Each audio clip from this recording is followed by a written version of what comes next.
কি অপরূপ সৌন্দর্যই আমাদের এই গ্রাম বাংলা। কিরে জিনুক, কি করস?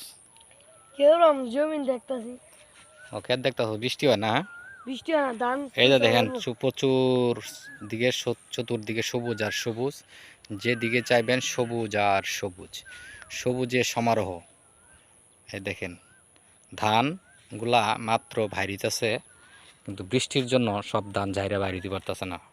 অনেকদিন ধরে বৃষ্টি হয় না। যদি একটা ভালো বৃষ্টি হইতো তাহলে সবটা ধান একবারে জারাতে বাইরে যেত। তার আর মাঝে মাঝে বাইরেছে, মাঝে মাঝে বাইরেছে না, একদিন দেখছেন ধান যদি না হয় তাহলে আবার সুসা হয়ে যাবো না। চুষা করবো। মেঘ না হলে এই যে বৃষ্টি না হলে তো লাল শাক মেরে যাচ্ছে, বাবা এটা চুষা করবো। এই যে এই যে কুচু মেরে যাচ্ছে, মেরে সব শেষ করবো। সব শেষ হয়ে যাবো। বৃষ্টির দরকার।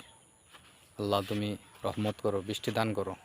বৃষ্টি না হলে এই যে বন্ধ ফসল, কত অগ্রাণ মাসেও ফসল মার গেছে, এবার যদি ফসল মার যায় তাহলে অবস্থা একবারে খারাপ হয়ে যাবে।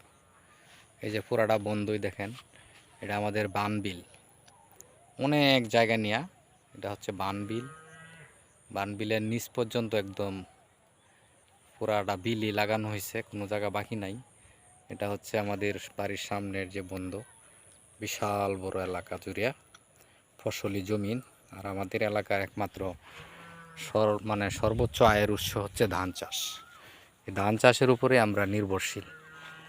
গত অগ্রহায়ণ মাসে ফসল মার গেছে অকাল বন্যায়। এখনও যদি এই অবস্থা হয়, এই ফসলটা মার যায়, বৃষ্টির কারণে ফসলটা নষ্ট হয়ে যায়। বন্যা ছাড়াও আছে যেমন শিলাবৃষ্টি, খরা।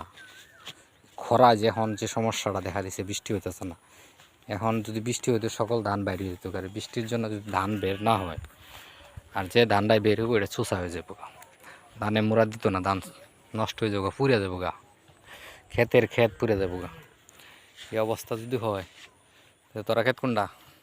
আমরা সুন্দর এই ক্ষেতটা না?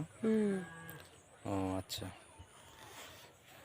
সামনে একটা আছে, এটা তো মোটামুটি ভালো ধান। ভালো ধান হবে তো বৃষ্টি নাই তো আবার চুষা হয়ে যাবে। সমস্যা হয়ে যাবে।